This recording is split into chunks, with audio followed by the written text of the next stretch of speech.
What does that even mean, Bauer's Game Corner? Ahoy there, YouTube! I'm back again today for another game review. And today I'm very excited to be checking out Cubist from Eagle Griffin Games. This is for 2 to 4 players, ages 8 and up. It'll take about 30 to 45 minutes to play. And in Cubist, you will be building structures to put in a museum, so the museum will be named after you. What? You're going to be chucking dice and building things. Sound intriguing? Let's open up and see how it works. Okery dokery, we're going to take a look at Cubist, and we're playing on our grip mat, which turns every game into a space game. But first and foremost, we have our handy-dandy rule sheet. It is 8 pages, double-sided, full color. It's a very, very well done, and in fact, the last 3 pages are really all just advertisement and information about the artist. So it's 5 pages. It's very, very simple, and have you up and running in no time at all. Pretty well done rule booklet.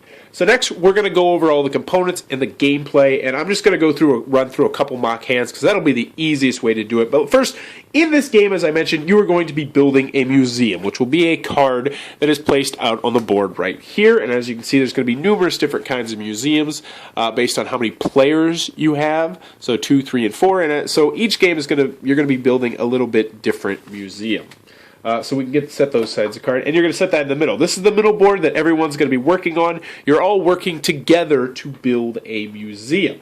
Now, over here, you're going to have your own personal board where you're going to be building creations or sculptures that are going to be going into this museum. In actuality, you're going to be building sculptures over here in order to score points. As you can see, you can be working on 2 sculptures at one time. Now, the sculptures I mentioned are going to be over here, and there's going to be 3 of them set out on the board for everyone to use. So you're actually going to be trying to race to complete these, because once someone completes it, the card goes in front of them, and then a new sculpture is revealed. Which means if you were trying to work on that sculpture, well, tough cookies, it's gone now. Now, you're going to be creating these sculptures with your dice that are in front of it. As you can see, you're getting tons and tons and tons of these dice. There's 4 unique colors, green, purple, gold, and blue, and then there's 1 red die, which will go on the board to help start off the museum. But taking a look at the dice, they are very, very nicely done. They are just absolutely gorgeous die. No complaints about those at all. So you're going to be building sculptures to get points, and as you can see up here, it's going to show you how many points you're going to be getting, the layout of it, a different view of it. And when you complete a sculpture, you're going to put it in front of you, you're going to gain those points, and then you're going to get 2 additional dice, which you'll be able to use for various different things, but that'll make more sense when we get into the gameplay. Last but not least, the last thing I want to show you before we start are these artist cards over here. And these are all going to give you various different special abilities. So for instance, if you have this one, it's going to let you get any die number you want. This one will add +2 to one of your die. This one will make a die into a 4, give you a 4 die. This one will go -1. And there's a whole bunch of various different special abilities. Some will let you have a 3 or a 4 or a 1 or a 6. Some will let you move one of your die, because normally you can't do that. But let's get into the gameplay, and I'll show you exactly what's going to be going on here, because the gameplay itself is pretty simple. So when you first start the game, and they have a turn summary over here, you're going to roll 2 dice, and you're going to go boom, boom, and you're going to put them in what's called your storeroom right here. So I have a 6 and a 4. So you know what, I'll try and go for that one right here. So I will say I'm going to go for a 4 right here, and we'll just put this 6 right here for now, and boom, that would be my turn. It was very simple. You just place your die. However, you're going to be able to place your dice in numerous different spots. So, for instance, what I could have done is I could have said, instead of putting 1 in my storeroom right here, and you're only going to have 2 special spots for storage, which are up here, I could put this dice over here, because I don't know which one I'm going for just yet, but you know what? Having one here is not going to hurt you at all. Or, if I wanted to, I could put it over here on one of these special artist cards. Essentially saying, you know, I'm going to try and earn one of these special artist cards. So I might put it, and we're going to pretend for now that this is a 2. We're going to say it's a 2, and we're going to put it right here and say, you know what, I'd like a mystery die that I can make any number I want, so I'm going to put that 2 over there.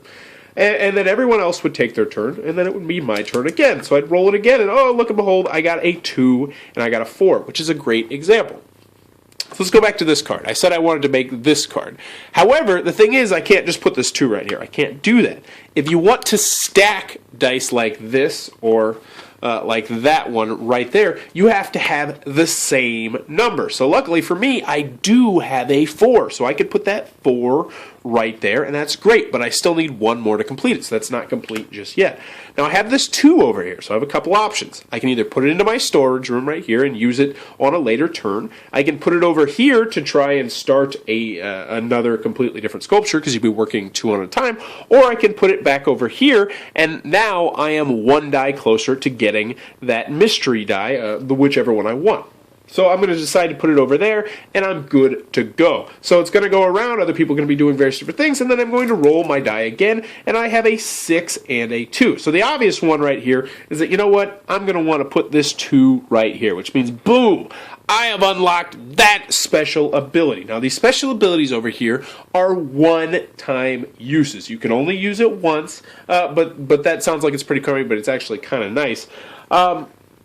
And you can only use it on a turn after you unlock it. So right now I've unlocked it, but I can't use it until next round. So you know what? I'm going to put this 6 right here. I'm good with these 2s over here. I got the 4s over here, and I'm good. My turn is over. So we're going to go with a little scenario to show you how these cards over here work. Now, as I mentioned, I've been slowly but surely doing this. But what someone else could do is, if they wanted to, let's just say they had an extra 6 from their turn. What they could do is they could choose this option, and they could bump my 2 off this card, and they can put it right there. So essentially, these aren't safe until you use them. So if I have 2 2s here, someone would have to have at least 2 3s to bump them off. Now that I have 3 2s on it, though, it's pretty safe. Someone would have to have at least 3 3s on there to bump it off, which probably isn't going to happen. But I'm just trying to say that these are not safe until you use them. So my turn is up. I'll go ahead and take my other turn. I got a 6 and a 6, so now I have 3 6s.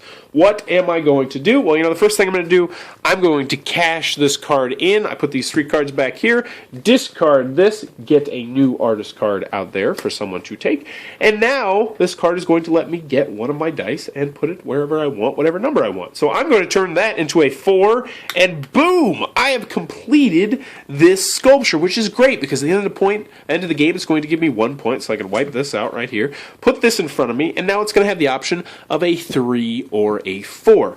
Now, what I might do is I might be looking over here at this, because this museum that everyone is going to be building, if you can put one of your dice onto there, you're going to gain 2 victory points. But the key to putting things in is I can't put this dice over there. I can't. It has to be on one of our on one of the sculpture cards. So essentially, if I would like to help build the museum and gain 2 points immediately, I have to have a victory card with a die on it. So I would go ahead and turn this into a 4. You know what? I'm actually going to turn it into a 3, and I'll show you why.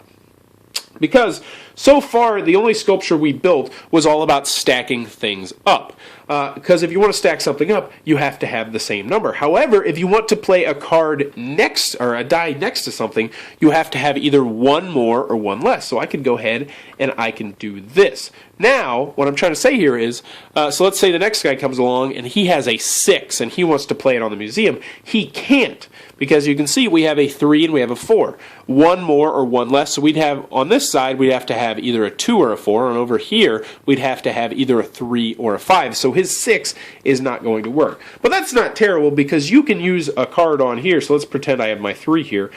4 there. I can use it to put it on an artist, or I can put it on my board right here. I can use it in any number of ways, but the optimal way to do it, obviously, is to get the 2 victory points that you'll get at the end of the game from helping build on the museum.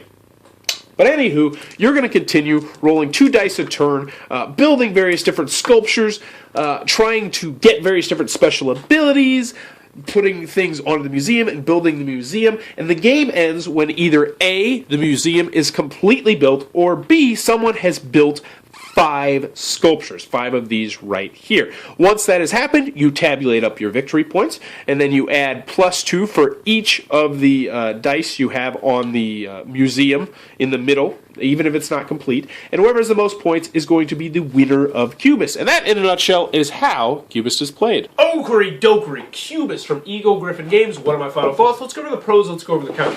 First, on the con side, the game's not going to be for everybody, for a couple different reasons. 2 to 4 players, so if you have a bigger gaming group, it might not be for you. Also, it is all about dice, rolling dice, which means if you're, there's obviously going to be some elements of luck here, and if you're not the biggest fan of chucking dice, this game might not be for you, because every turn you're just chucking 2 dice and then deciding what you want to do with them. Also, this game is not really, I mean, there's some strategy here, but for the most part, it's not really too strategic. The last con I have is that if you are playing this with someone who likes to be mean or someone who really doesn't like any attacking in the game, this game can do that. This game can be very, very frustrating if you play it with someone mean who might hoard dice and be like, yeah, boo-doo-boo-doo, and build a structure, and you're like, oh, I was working on that, you knew I was working on that. And that can happen. In particular, when I play this with my wife, as opposed to when I play it with my gaming group. When I play it with my gaming group, the game can be extremely cutthroat, whereas I play it with my wife, it's just a very relaxing game. So that's what I'm trying to say. It can be a very, very mean game if you play it with certain people. Moving on to the pros, though, Cubist, Eagle Griffin Games. I didn't know what to think when I first thought it. I liked this game a lot. First, let me say I did definitely enjoy this game, and I definitely recommend this game. And I think it's a good game night game. I think it's a good family game. I think it is a good couples game. I think it plays very well with 2 players. 2 to 4 players, it fits all of them very, very well. Even though with 4 players, it's definitely a little bit more cutthroat because you got more people trying to complete each of the different art projects or whatever they are over there. But I like it because it's very relaxing with 2 players. And it is. It's just like a kind of a talk. You roll dice. You decide where you're going to put your dice. You stack dice up. And in between turns, you're like, you're just stacking dice. You're talking and you're having fun. It's a very good social interaction game. You need minimal parts of your brain to play the game, I think, when you're playing in a relaxing setting. And I like that a lot. I think it's a very good coffee shop kind of game. It also looks really cool from outside. And I think, that's partially due to the components are top-notch. I mean, the box is very nice. The insert does its job very well. The rule booklet's nice and well laid out. The cards look okay. If you like the art, then it looks really good. But at the heart, I mean, you have like these 2 things up here, and you're stacking things and building things, and they're building things. And then in the middle, you have like a card, and then you're building like the museum. It looks really cool. And the game itself is just a very solid, good game. I like it. I definitely can recommend it. Cubist, Eagle Griffin Games. I mean, there's nothing more I can say. It's not going to wow anybody. It's not going to be like, I don't think this is ever going to be anyone's favorite game of all time, but it is a very solid game that I think if it finds its way onto your shelf, it's going to stay on your shelf for quite some time because it does fill and it does scratch an itch that I don't think too many other games scratch. It looks good, and I like it quite a bit. That is Cubist from Eagle Griffin Games. It looks like it might be your cup of tea. Be sure to check it out. Also, if you enjoyed this content, please be sure to click on the subscribe button down below. Also, in the comments below, let me know what is the coolest game that you think, just sitting out on a table, looks the coolest. Because I love when I pass a table, and I'm just like, and then I have to stop and look at a game because it looks really cool. I love those kind of games. Oh, and that's about it. Thanks for your time, YouTube. That was the review for Cubist. For more reviews and previews, check back at Bauer's Game Corner.